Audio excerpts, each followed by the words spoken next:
Good afternoon, everyone. This is Joanne Dempster, and I'm president of the FEI Tampa Bay chapter. I want to take a moment to welcome everyone to the session today. We have a number of members, guests, as well as sponsors attending today, and I thank everyone for their participation. Before I move forward with introducing our speaker, I wanted to send out a special thanks to RPG for providing the content and Andy for today's presentation. But a quick roll up of our upcoming activities. We have a dog bar event on March 11th. This is our first return to in-person events for the Tampa Bay chapter since literally almost a year since our last in-person event. So we're very excited about it. We would love it if members please do take the time to sign up for the event, and it's going to be quite interesting. Fred Metzler is going to be speaking about the dog bar and some of the unique challenges that they had associated with bringing the concept to Florida, some of the different liability issues associated with that type of venue, and then how they powered through the COVID related challenges. So that should be very interesting. One of the fun caveats to that event is that you're going to be able to bring your dogs if you have them, but please be sure to read the requirements on the dog bar rulings on who can attend, and there's age restrictions on pets. They have to be a certain age, etc. So I'm very excited about that event and looking forward to seeing everyone in person for the first time in quite some time. It's a large outdoor venue, so we do believe that it should be a comfortable environment for everyone. For those of you that perhaps aren't comfortable returning to in-person events at this point in time, we are continuing to schedule content around online opportunities for presentations, and the next upcoming opportunity will be April 23rd, and that should be quite interesting. It's the positive psychology and well-being in the workplace. Excuse me. Other events that we already have on the calendar are the Clays event for September 24th. That's our charity event for the year, and we're very excited to have reserved a spot. So that is a Friday, and I hope everyone will take the time to get signed up in advance of that event as soon as Denise gets it posted on the website. In addition to that, we've locked in the date for our holiday party on 12/1, so please do put that on your calendars. It'll be an after work event as it has been historically, and we're very excited to return to that event. It's always been one of our biggest events of the year, and it should be just lovely. Before I introduce our speaker, I just wanted to remind you that if you have any questions for Andy, to put the questions in the chat, and we will take time to answer those questions hopefully at the end of the meeting. And if you want continuing education for this hour, you do need to answer the rolling questions that come up to the screen for credit.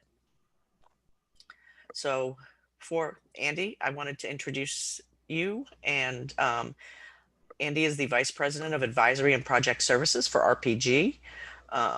He's got an interesting topic for us today, using RPA to automate F&A processes. Robotic process automation, I think, is endlessly fascinating. So we're all looking forward to hearing his presentation. And on that happy note, I'll let Andy tell you a little bit about himself and commence with the presentation. Fantastic. Thank you so much. Good day, everyone. Andy Jones. I am the leader of our Finance Transformation and Robotic Automation practice globally for RGP. My background is an interesting mix of systems and business process improvement. I did a little bit of supply chain and the like, and then came to RGP about 4 years ago, and have had the pleasure of surrounding myself with some really brilliant people who help organizations transform their finance and accounting processes and function to be more efficient and effective, leveraging technology wherever they can. And while we're going to focus today on RPA, you'll hear right off, as you can see on the agenda, we'll talk about a few different technologies and how they can come into play when you embark upon your automation journey. Just a quick overview of RGP. We're about a 4,000 person professional services firm, global consultancy. we differentiate ourselves by primarily by having seasoned professionals, people that have been out there with 10 to 20 years of professional experience, many with big consulting. Our clients love us. Not everybody's heard of us, but those that know us seem to love us. We have great retention rates and have worked with about 86 of the Fortune 100 in the past year, serving clients all around the world in a wide range of needs, including finance and accounting, risk and compliance, tech and digital, and business transformation. Today, we'll concentrate on two of those areas, and that's really the finance and accounting and tech and digital. So without further ado, I'm going to kick into the presentation. As mentioned, if you have questions, please put them in the chat. I've left room at the end of our time together to address your questions. I'm going to start off by asking you a question. We're going to start off with a polling question. Polling question number one, and again, you'll need to answer these if you want to get your CPE credit. I'm really interested to hear how automated your current finance and accounting practices are. So if you will take the next 10, 15 seconds to chime in and answer, let us know how you, where you are on the automation spectrum. Very eager to see the responses here. I'm going to close out the polling and it's time to share the results. So it looks like a lot of you are on the pretty manual side of things. You're about a third of you say most of your processes are manual and you're heavily dependent upon Excel. About half say you've automated some of the transactional work, but you still have a lot of manual work. That's not surprising. In some markets, I see more people with higher degrees of automation. It sounds like this is the perfect group to have this talk today because there's no reason why you shouldn't be automating today. And we'll talk a little bit about how you can use these technologies to do so. So with that, I'm going to move forward. Bear with me a moment. My polling screen is in the way of my button to advance the screen. Pardon me. Sorry. So with that, let's talk a little bit about what is finance transformation and what does it mean to us? Because if we can't talk about how to automate it if we're not all on the same page about what finance transformation is. And I will tell you that many consultancies will pick very big picture, revolutionary finance transformation, and certainly my colleagues are quite capable of leading those kinds of global finance transformation efforts. Again, very revolutionary in nature. Some finance transformation efforts are more evolutionary, and it really depends on your organizational culture and the competitive market that you're in as to how quickly you need to transform in order to survive and thrive. But the basic underlying tenets here is that, in my opinion, the CFOs and the people within the CFO umbrella of the organization are being asked to do, the traditional more with less, and you're being asked to provide insights into the business that may extend beyond the realm of just finance information. And as such, you're challenged to manage those costs and then look forward into the future and show the organization where it needs to invest. And a lot of finance transformation is all about that. A fundamental change in how your finance function operates. How can you reduce cost or increase capacity? How do you improve the accuracy of the data that you're doing and accelerate your ability to report? I have many clients that prior to getting involved with them, they might have a close process that was measured in terms of weeks as opposed to in terms of days. And the longer it takes them to close the books, the less time they have to analyze that information and to really provide insights to their management and their investors as far as what's driving the business. So accelerating reporting is certainly an important tenet. Achieving efficiency and creating organizational agility, I think, is key. I need to know ahead of time. I need to have predictive analytics so that I can understand where the business is headed. And I need the information so that I can make good decisions, not based just solely on historical financial data, but I need to be able to bring in third-party data and look at other macroeconomic factors to figure out how I'm going to drive the business. How do we do this? Well, we standardize process. A lot of what my team does is standardize process, streamline process, put in centers of excellence around important business processes such as the record to report process, the order to cash process, and the like. In some cases, you may try to use some form of labor arbitrage to achieve cost efficiency by offshoring your work to places where labor may be less expensive. Or you may be looking to bring back business that's been offshored or outsourced in the past, and you can leverage technology in order to do that. And we're going to talk about some of these enablers today, all the way from, ensuring you have good processes in place and good controls in place. How do you ensure that you adapt the right technologies, that you're using the appropriate technology for what you're trying to achieve? And then how do you ensure that your employees are adopting these technologies, using these processes the way that they're intended, so you get the full benefit out of the change we're talking about?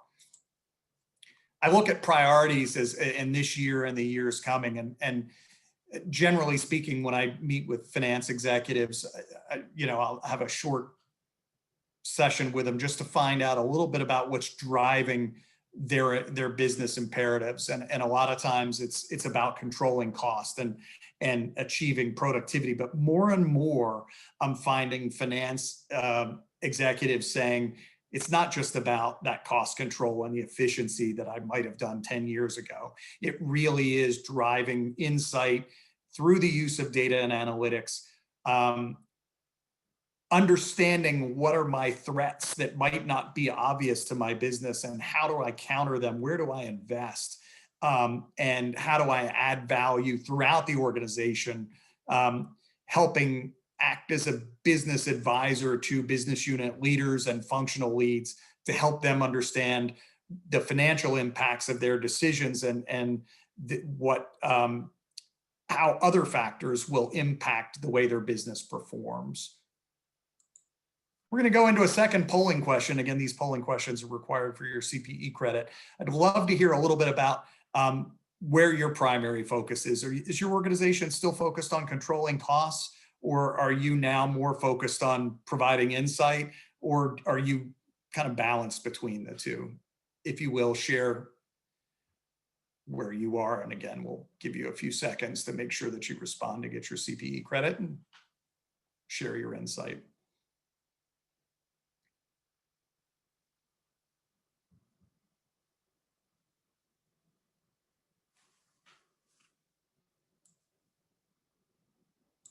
Couple more seconds here.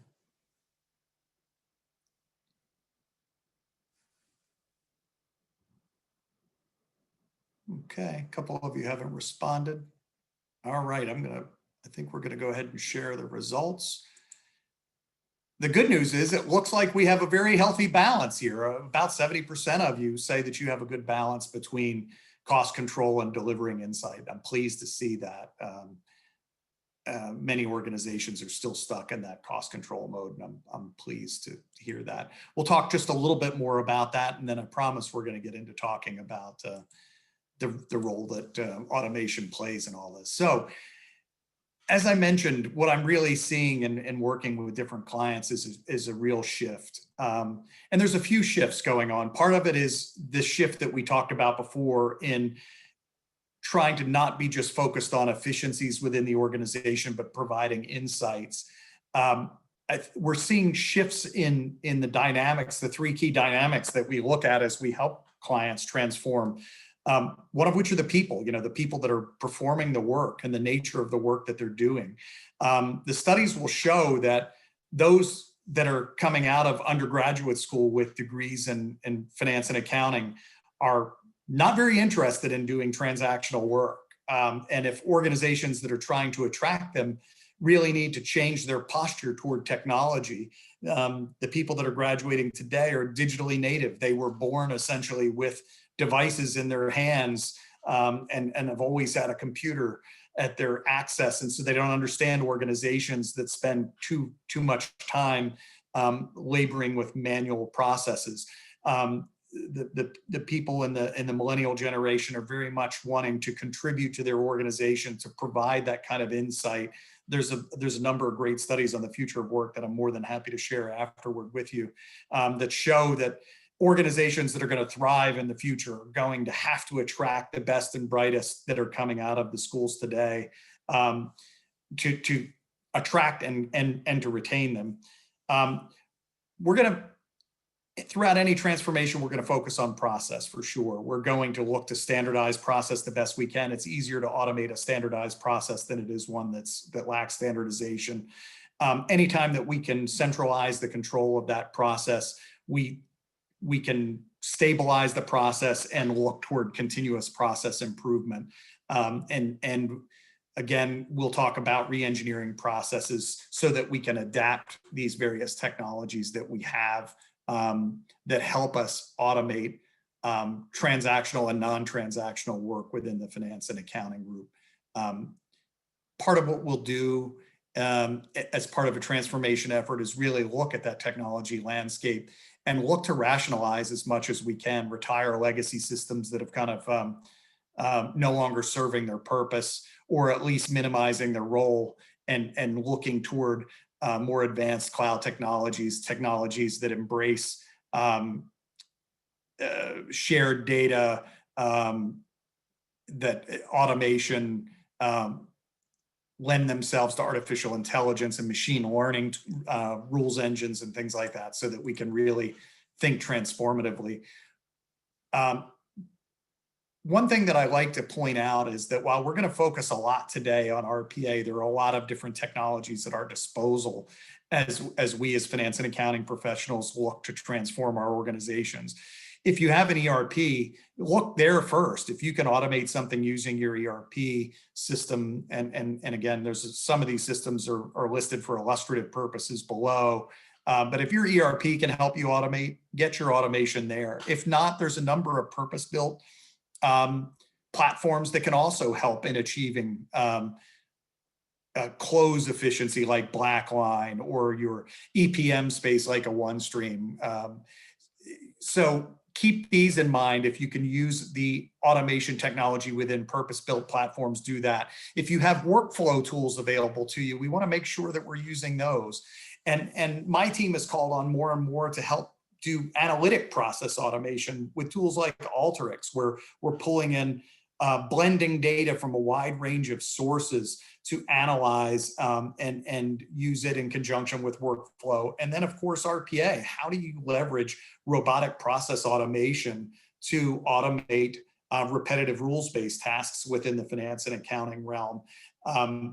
I don't necessarily always go linearly from left to right as we consider technologies, but the real message is to make sure that you're looking to tackle the problem the way it should be tackled. Don't just assume that because you can automate something with RPA, for example, that you should automate it with RPA. I'm going to move into the third of our 5 polling questions. What form of automation are you using today in your enterprise? Virtually none, and maybe some Excel macros, or are you automating with a wide range of these tools? And again, look for answer G there at the bottom if you're using multiple forms of automation within your organization. Eager to see this.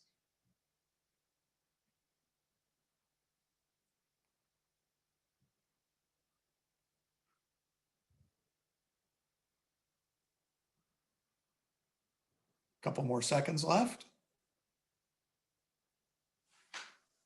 All right, so let's share the results. It looks like almost half of you are using 2 or more of the above technologies, with virtually none in a strong second place, which is unfortunate. Some ERP automation and the like. Only about 7% of you using RPA, and very few using analytic process automation. So let's jump into, well, how could you kickstart? What can you do with RPA, and how can you kickstart an automation program within your organization?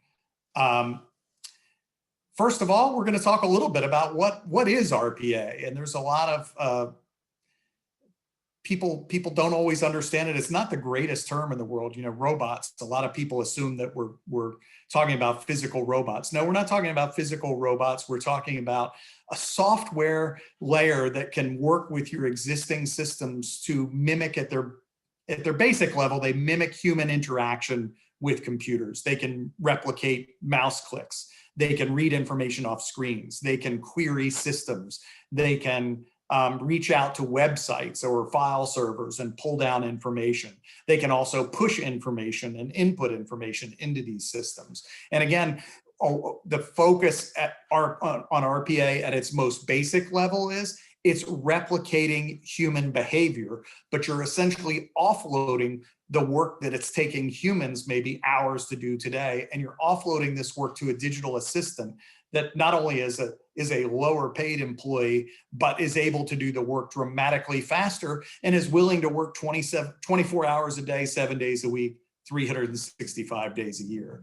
Where I think RPA becomes really interesting and transformational is when your processes are optimized for what we call the robot way of doing the work. So while humans may grab transactions one at a time and maybe put them into a table and then maybe perform a pivot table and then filter that data and have a very prescribed way of working, when the digital worker is performing the work, you can really transform the nature of how the work is done so it's done much more efficiently. You may query the system once and pull down 1 million records at once and then have the robot work through them. So one of the things that we'll talk about quite a bit over the course of the next few minutes is that robot way of thinking, really changing the nature of the work. It doesn't necessarily require a huge process overhaul, but it does require a change in your thinking. And as you're designing effective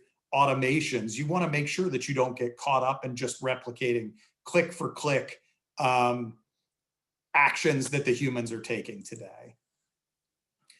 So one question I get asked a lot is why use RPA versus other forms of automation, especially when I said, RPA is not always the perfect fit for what you're trying to do within an organization.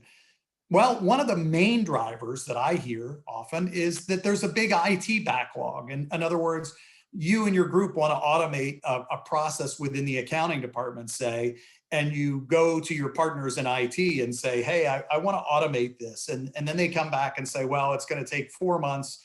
And by the way, it's number 67 on our list of priorities, so we'll probably get to it in 2024. RPA was really conceived as a technology that could be driven by business users and implemented within an IT governance platform, but implemented by business users or consultancies working in tandem with business users and not necessarily get hung up in the IT queue. Speed. Many automations can be knocked out in hours, days, or weeks, as opposed to, like completely transforming your ERP and doing radical changes on large systems. I think about, RPA is adopting that agile mindset of everything being done in short sprints, where you start with something that adds value and then you build around that. And RPA is incredibly versatile. You can do it for so much. Like I said, there's almost any time when somebody comes to me and says, can I do this with RPA? The answer is usually a yes, you can do it with RPA. The bigger question, again, is whether you should do it with RPA. But it's incredibly versatile because it can interact with your keyboard. It can interact with the servers. It can also use APIs and things like that if a given application has an API. If an application doesn't have an API, then you can use the user interface, for example. So again, as I mentioned a moment ago, one of the things that I often hear is when people hear robotic process automation or robots, software robots, is, boy, this sounds like a lot about artificial intelligence. Is this artificial intelligence? So I like to set the stage for the differences and where RPA and technologies like machine learning and artificial intelligence converge. That things like desktop automation, robotic process automation are very process or task driven. If you've got a repetitive rules-based task, you can teach the robot to do the task over and over and over again. And we'll talk about what kinds of tasks that we should look for. But they're really driven by the consistency of that process. When we talk about machine learning or artificial intelligence, those models are typically focused on the amount of data. I have, terabytes worth of data that show me transaction history over this kind of client base. And therefore I can use algorithms to determine which of my clients, are going to be good buyers going forward. They're heavily dependent upon data. They are not necessarily as dependent upon process. They can work in a world that's a little bit more nebulous, where these algorithms can spot patterns that we as a human might not be able to fully codify or spot ourselves. What I think is really fascinating, what's happening now is there's a convergence between these platforms. So RPA, while it is an artificial intelligence and machine learning, all the major RPA platforms are building in hooks to machine learning and artificial intelligence platforms so that they can be easily adopted. You can have a robot that interacts with the computer, and it also is making a call to, say, IBM Watson or Amazon Web Services or something else that's out there to take advantage of those technologies without necessarily having to embed that technology within your technology stack. You can really kind of rent it on the fly. And I think over time, the RPA vendors and the AI vendors, if they don't form tighter partnerships, there'll be a lot of acquisition and merger activity in the coming years as this happens.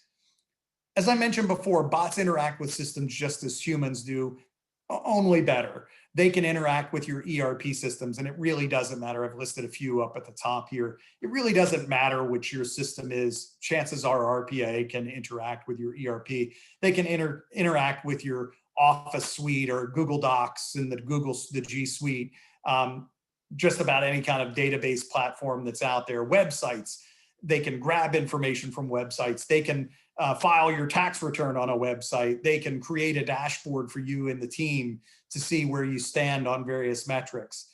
They're getting better and better at working at unstructured and semi-structured data. Originally, I would have told you 3 years ago, I would have said, let's focus on structured data for bots. But now, because of the convergence of machine learning and artificial intelligence, we're now seeing the ability for these bots to really thrive in a world with semi-structured and unstructured data.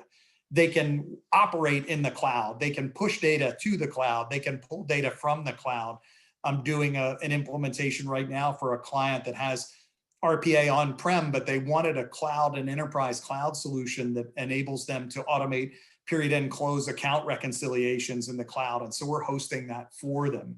And again, don't overlook the pay-as-you-go platforms like Google AI and TensorFlow, IBM Watson, and there's a million of them out there that fill out the ecosystem in the AI and machine learning space. And to me, again, this is going to be really an area of rapid growth in the next couple of years. Where we've come just in the last couple of years, as far as going from OCR to intelligent character recognition and document recognition and machine vision, is just amazing. So organizations are really adopting RPA. If you're not using it yet, and you said only 7% of you that are on today are using RPA, I can tell you if that's the case, and maybe you're using it somewhere else in the organization. If you're not using it anywhere, you're behind the curve. You can see a statistic from McKinsey: 70% of F&A organizations have or are embracing RPA like now. I read another statistic, and I think it's in this deck, that shows that virtually 90% of, I think, clients or companies over 500 million in revenue will be using RPA in the coming year. It's growing like gangbusters, 30% plus annual growth rate. One of the things that I love to talk about are the benefits of RPA. And it's not just about the productivity enhancements, getting a return on your investment within 6 weeks or 6 months. I love talking about that with my clients, and my clients love us for it. Or improving quality. But one of the things I love about RPA is we see time and time again an uptick in employee satisfaction. We see this enthusiasm because employees that have been stuck doing late night reconciliations late night number crunching, rerunning numbers, pulling numbers, sitting around waiting on reports to show up, and being able to automate their work and offload their work to digital assistants. We see huge satisfaction, customer satisfaction increases, or employee satisfaction within the customer base after deployment of RPA. I'm deploying RPA in a utility firm right now, and the more departments that get exposed to RPA, it's gone from finance and accounting into technology, into supply chain, and they're all saying, how can I get me some of that technology? What do I have to do in order to get bots in my organization? And that's all generated because of the employee satisfaction around what people have been able to do with bots. So let me ask a question. When do you think your organization will likely adopt a technology like RPA? I expect to see about 7% of you say we already have. Hopefully we'll see some adopting in 2021 or maybe next year or beyond. But please, if you will, answer the polling question.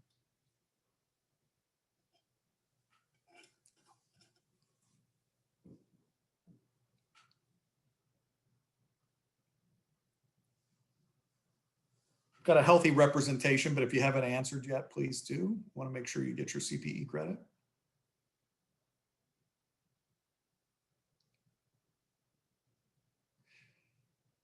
So fascinating. Less than 10% of you before said you weren't using RPA in finance and accounting, but it looks like 39% of you are using RPA somewhere within the organization. We got to figure out how to get that in your finance and accounting world. And I'll talk a little bit about that in the coming slides.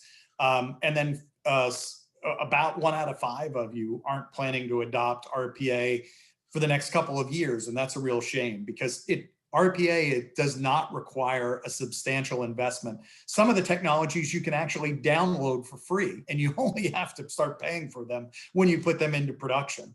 So there's not a huge investment threshold that you're going to have to overcome in order to do this. So let's see if we can generate some enthusiasm with the time that we have remaining, help y'all build your business case for moving forward with RPA. As I mentioned a moment ago, about 90% of large organizations will have adopted some form of RPA by the end of next year. And this is straight out of Gartner about 6 months ago, Gartner 2020. So we've got to figure out how to get your organizations embracing it. And to me, finance and accounting is where RPA should start within the organization. And I'd say about 80 to 90% of the projects that where we engage start in the finance and accounting realm and then start to branch out from there.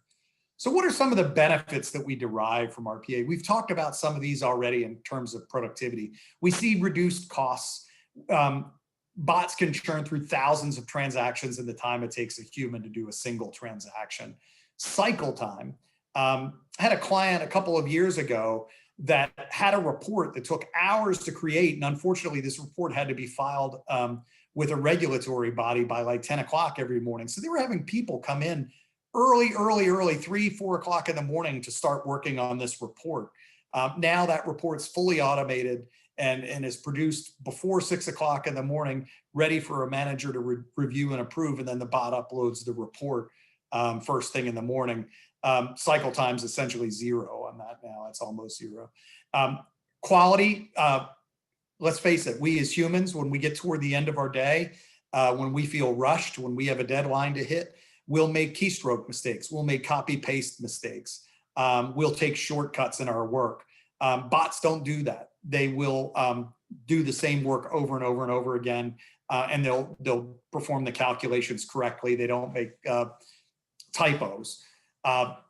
You'll get increased control because bots always follow the instructions and they document their work so that you can see the work that they've performed. It's available to an auditor. And again, they always follow the written procedure. They don't take shortcuts. I love RPA because it provides organizations with a fast route to analytics. A lot of people tell me when I ask them, why aren't they using a certain kind of analytics within their finance domain?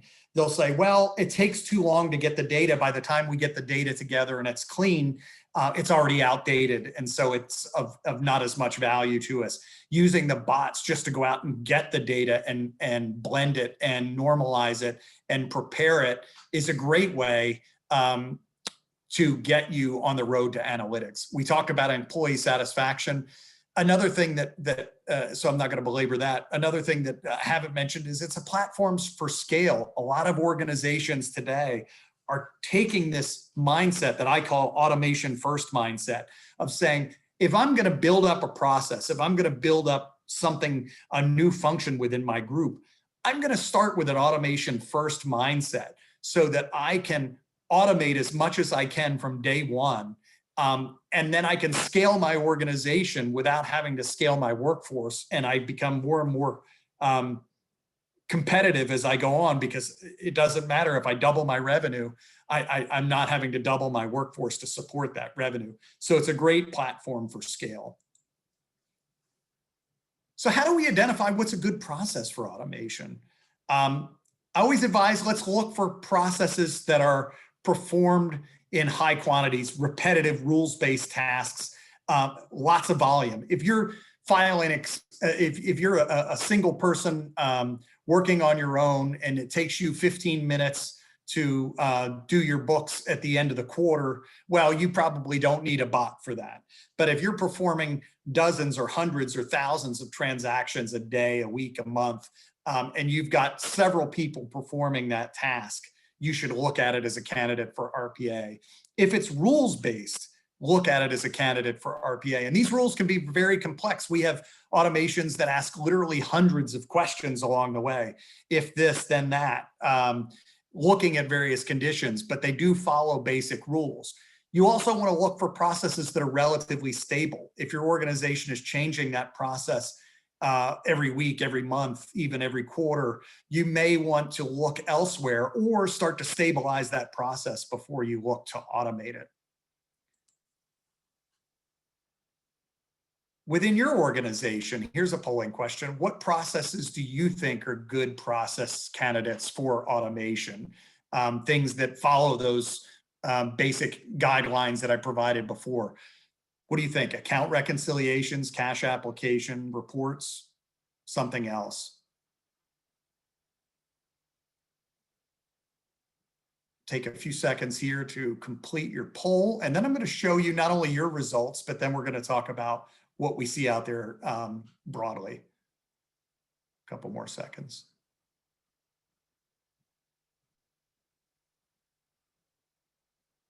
All right, a good mix here. So as you can see, about a quarter of you said account reconciliations, cash application. I'm seeing a huge uptick in cash application. Just, you know, automated downloading of bank information and then applying that to AR to free up your working capital. Report generation has the lead, and that's great. There's some great utilities that we can field for you that will automate report generation, report processing, and the like. Let's take a look at some of the data that McKinsey put together a while back on how processes within finance and accounting that are automatable. Why do we start in finance and accounting? A ton of the processes are very automatable. You think about the transactional work that you do. It's very rules-based. It's very high on volume.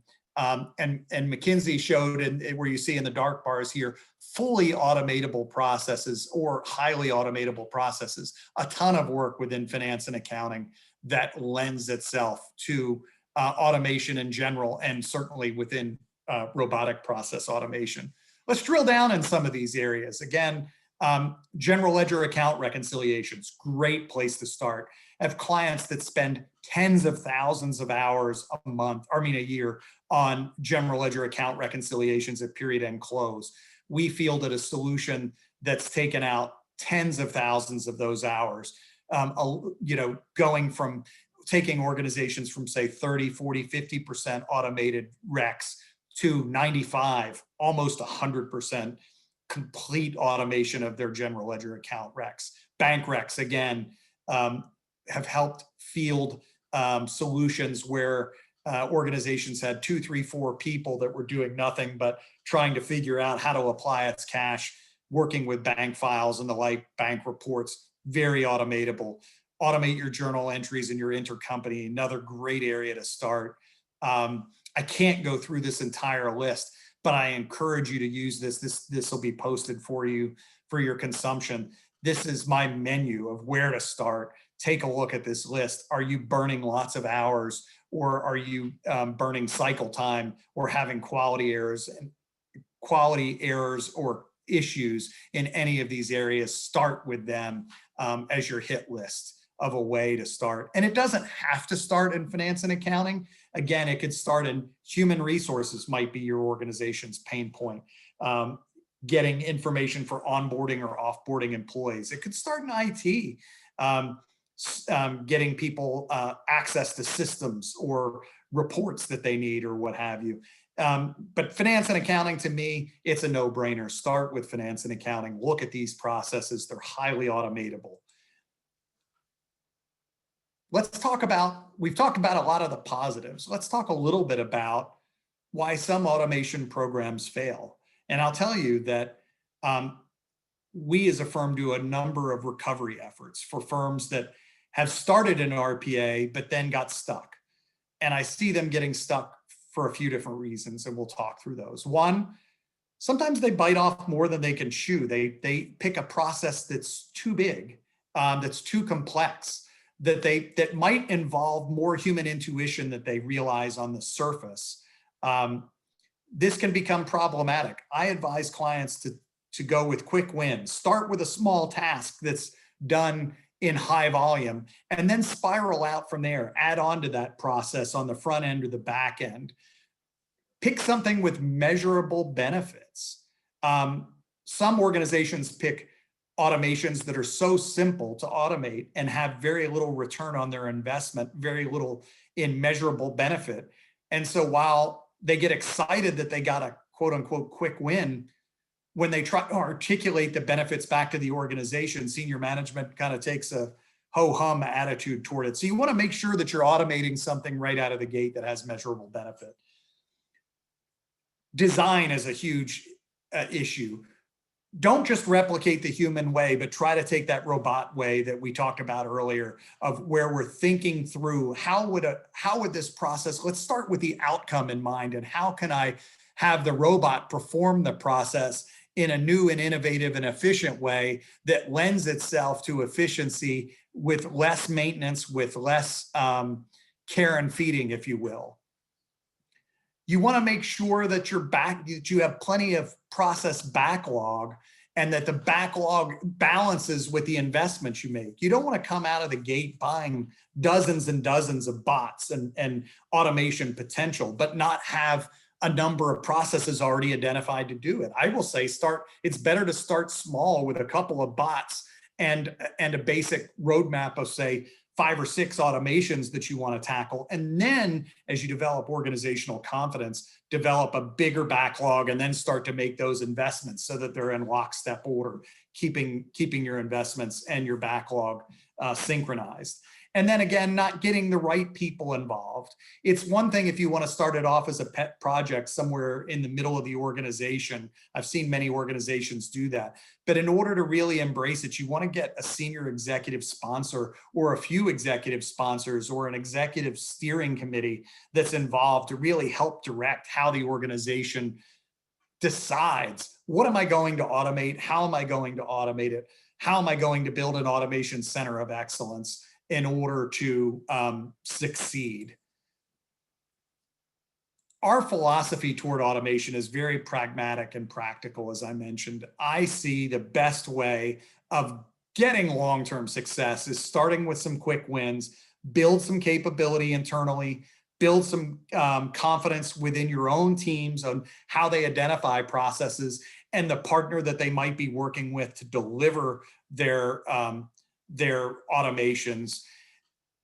If you can, if there's a pre-built solution like one of the ones that I've mentioned before, where somebody comes to the table with something that's already built and can be configured within a few days or a few weeks, use that. The savings from that will fund your your future development. And then you can start to make tailor-made solutions. Or if you have a particularly painful and costly process that you need a tailor-made solution, okay, start with that. But again, break it into components.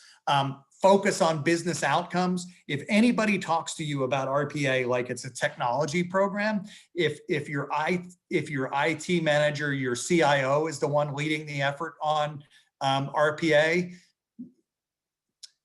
I question that. You need to have, this needs to be a business-led initiative where we're thinking about business outcomes that we're trying to achieve. We want faster reconciliations. We want to apply our cash faster. We want reduced cycle time. We want to reduce the number of people doing transactional work and get them focused on providing those business insights that we talked about earlier. It really needs to be focused on business outcomes. Again, a few things as far as our philosophy goes. Design is important. Spend a little time up front making sure that your process is consistent and that you can automate as much of the given process. Having as, you know, it's okay to have processes that have some exceptions that you hand off to humans. We have human in the loop solutions all the time, but you don't want to build a process that's going to only automate, say, 5% of the transactions. You want to look at some means by which you can design so that you can automate as many of the transactions as possible, handing off a smaller percentage of exceptions to the humans for their work. Again, build the robot way, and I can talk to you offline about, you know, the details behind what's behind that. Make sure that your data is ready. And if your data isn't ready, think about how you could use bots to get your data ready, or how you could use data blending tools like Alteryx to make sure that your data is clean, is accurate, is available so that your bots are working optimally. And then again, think about how automation is going to impact your group and how their work is going to change and how they should be thinking about their work differently so that they adopt these processes and these technologies as they move forward. Some ways that you can look toward your partner to help. Some consultancies will do end-to-end solutions. So I have this problem, I want to automate this process from end to end. That's certainly something that you could use some help with. Developing an automation roadmap, looking at that candidate list of processes and qualifying those, figure out what 10 or 15 or 20 processes should I prioritize over the course of the next 6 months or a year to automate. How do I optimize my process so that my automations are achievable? How do I document my processes, and how do I train my developers so that they're good at doing what they do? And adopting leading practices, creating a center of excellence around automation within your organization so that you have a center of gravity for taking these kinds of opportunities and having them look at it, measure it, weigh it, and figure out a plan to automate.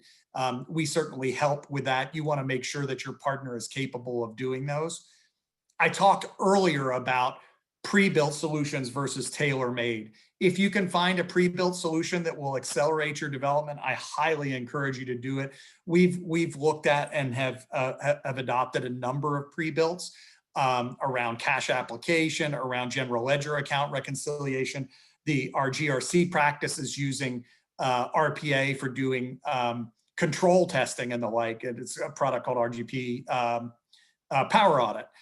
Reporting, y'all talked about reporting. We have reporting engines that can help automate AP processing, invoice recognition, things like that. Again, pre-built solutions that may fit into your business and be able to be configured within weeks as opposed to months for development. But if you need tailor-made solutions, look for a partner that has functional expertise, the technical depth, not only for the RPA platform, but that can work with the various systems with which the robots are going to interact, ones that will be able to bring you process excellence. And again, if necessary, in certain industries, it's paramount to have industry experience. I have some insurance clients where insurance information, say experience within the insurance industry is of paramount importance when designing a solution. Financial services the same way. So if you need that industry expertise, look for a partner that can do that. I really want to thank everybody for the time today. I'm going to open it up for the chat. I don't know whether we have anything in chat, but we've saved some time at the end to make sure that we can address any questions that you have.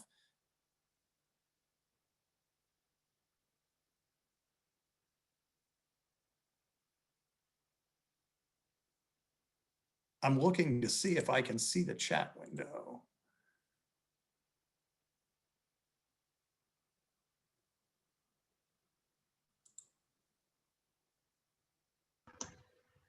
Can you see it, Andy? I cannot see it right now, and I don't know why. Rather than making people pause too much, I might ask you. Someone is asking, can you please talk about ML and RPA? Sure. So, again, I think that these converging technologies that we're going to see more use of more and more as we go on. An easy one, an easy convergence here is, let's take character recognition, for example. There's a number of machine learning tools that are already built and available for you to use at the transaction level or on a subscription level that you can use to improve your ability to do OCR work, for example. And now intelligent character recognition. I've got a client that I think in the next month or so, we're going to start to do handwriting analysis on some of their inventory forms to be able to use machine learning because not everybody in the warehouse, like, let's face it, has access to a computer or can type out the answers. And until we can get the information in a pure digital form, I believe that these machine learning algorithms are such that you can use them for character recognition as long as the characters are reasonably legible. Other forms of machine learning that are there, fraud detection and prevention. Organizations are using bots in conjunction with pulling transactions, doing a quick screen, identifying transactions that look like they could be potentially fraudulent, and then pushing the data from those into machine learning algorithms that have been built to help, again, very quickly identify whether that's a candidate for fraud, for example. So the bots working in tandem with machine learning. Did that help? I hope. There's a bunch of different things out there, and I'm happy to send you articles on the side if anybody wants to send me their contact information. Other questions? I still can't see the chat window. I'm watching it, Andy. I don't see anything else yet. Okay.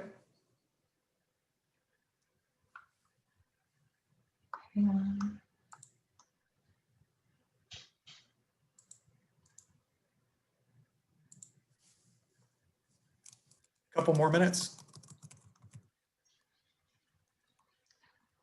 Hi, Andy, can you hear me? I can. There's a question on contract compliance testing.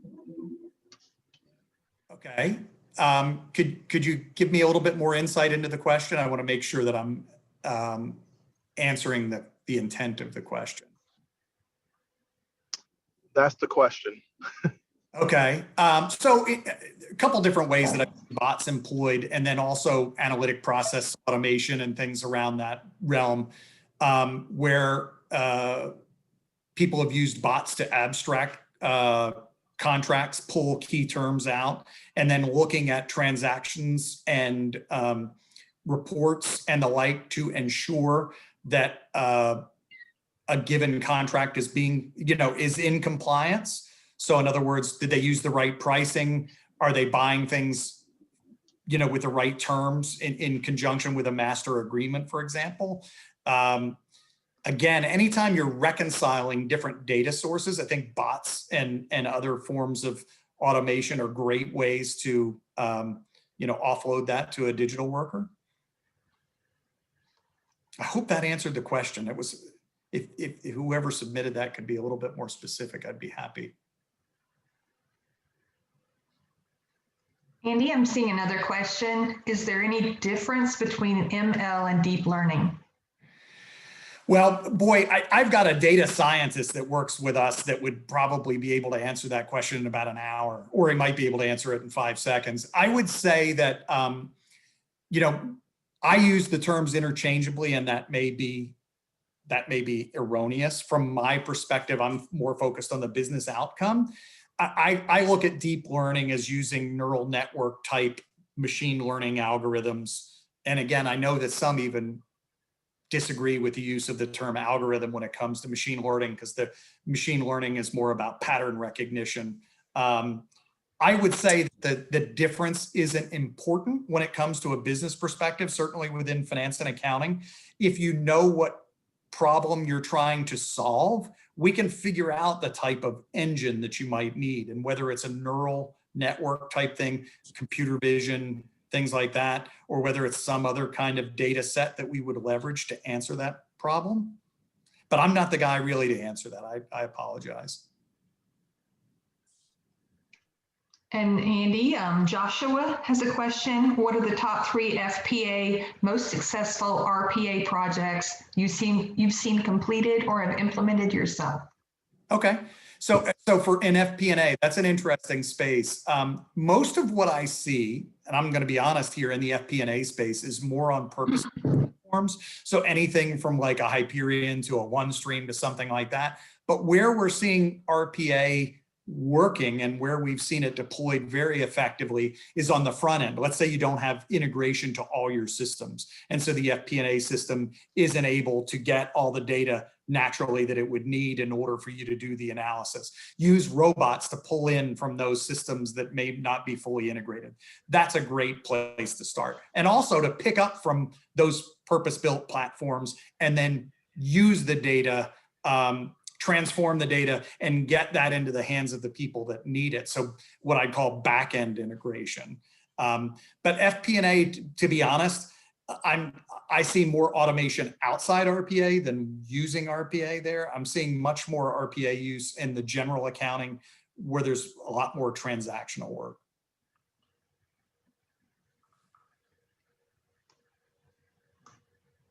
I don't see anyone else. No more questions in the chat.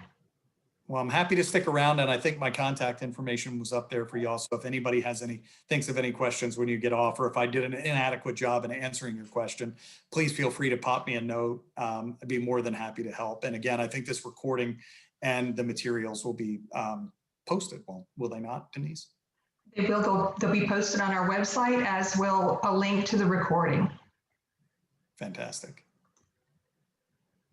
Well, thank everybody for attending, and thank you, Denise, for hosting me. I really appreciate it. Yeah, thank you for coming, everybody. Have a good afternoon. Be well.